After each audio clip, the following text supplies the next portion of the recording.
हिमांशु जो 27 साल का है, उसकी अभी अभी नई नई शादी हुई है।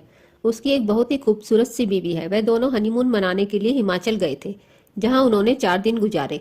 अब उनका मुंबई अपने घर वापस आने का समय हो गया था। शाम होते दोनों अपनी गाड़ी में बैठ गए और मुंबई से निकल पड़े। दोनों आराम से गाड़ी में मस्ती करते हुए आ रहे थे। धीरे धीरे वे दोनों हिमाचल की घाटी को पार कर रहे थे, और घाटी दिखने में जितनी ज्यादा सुंदर लग रही थी, उतनी ही ज्यादा डरावनी भी थी। रात के 11:30 बज गए थे। अब वो हिमाचल की घाटी को पार करने ही वाले थे कि रोड बिल्कुल सुनसान पड़ चुकी थी। अचानक हिमांशु को अपनी गाड़ी के आगे एक औरत दिखी, जिसने लाल रंग की साड़ी पहनी हुई थी। वह दूर से ही हाथ हिलाकर गाड़ी को रोक रही थी। हिमांशु की बीवी बोली, आप गाड़ी मत रोकिए, क्योंकि ये कोई लूटपाट करने की चाल हो सकती है। लेकिन वह औरत गाड़ी के सामने आ गई, जिसके कारण हिमांशु को गाड़ी रोकनी पड़ी। वो औरत जोर जोर से दरवाजे को ठोकने लगी, और उसके चेहरे के हाव भाव से ऐसा लग रहा था जैसे वो किसी बड़ी मुसीबत में हो। हिमांशु की बीवी ने कहा, आप गाड़ी का दरवाजा मत खोलिए, मुझे बहुत डर लग रहा है। हो सकता है ये कोई चाल हो, हमें बाहर नहीं जाना चाहिए। हिमांशु ने कहा, अगर सच में किसी मुसीबत में होगी तो, और उसे हमारी जरूरत हो, क्योंकि उसको देखकर वह अच्छी खासी लग रही है। अब मैं गाड़ी का दरवाजा खोलता हूँ, तुम डरना मत, कुछ नहीं होगा। यह बोलते ही हिमांशु ने गाड़ी का दरवाजा खोल दिया और बाहर आ गया। वह औरत घबराते हुए बोली, प्लीज मेरी मदद करो।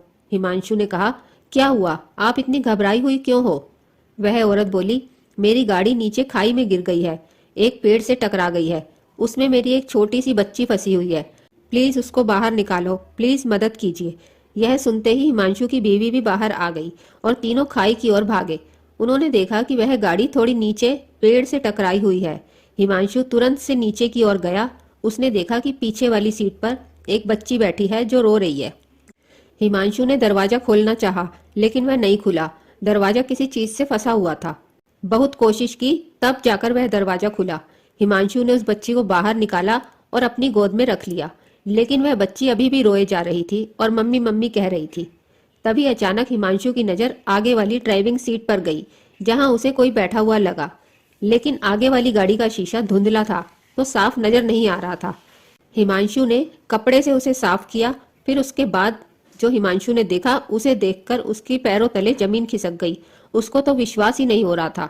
उसने देखा कि आगे वाली सीट पर कोई नहीं बल्कि बच्ची की माँ थी, जो मदद के लिए हिमांशु को बुलाने आई थी। उसने देखा कि वह औरत के माथे से खून निकल रहा है और उसकी मौत हो चुकी है।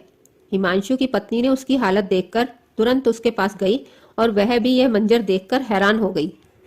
यह देखते ही हिमांशु और उसकी पत्नी ने पीछे की ओर देखा, जहां वो औरत खड़ी थी, लेकिन अब वहां कोई भी नहीं था। अब दोनों को समझ में आ गया था कि वह औरत कौन थी। फिर वह दोनों उस बच्ची को अपने साथ ले गए। तो दोस्तों, इसी के साथ ये कहानी खत्म होती है। अब आप भी समझ गए होंगे कि वह कौन थी जो हिमांशु के पास मदद लेने गई थी। यह माँ की ममता है, जो मरने के बाद भी अपने बच्चे को बचाने के लिए एक आत्मा बनकर आई।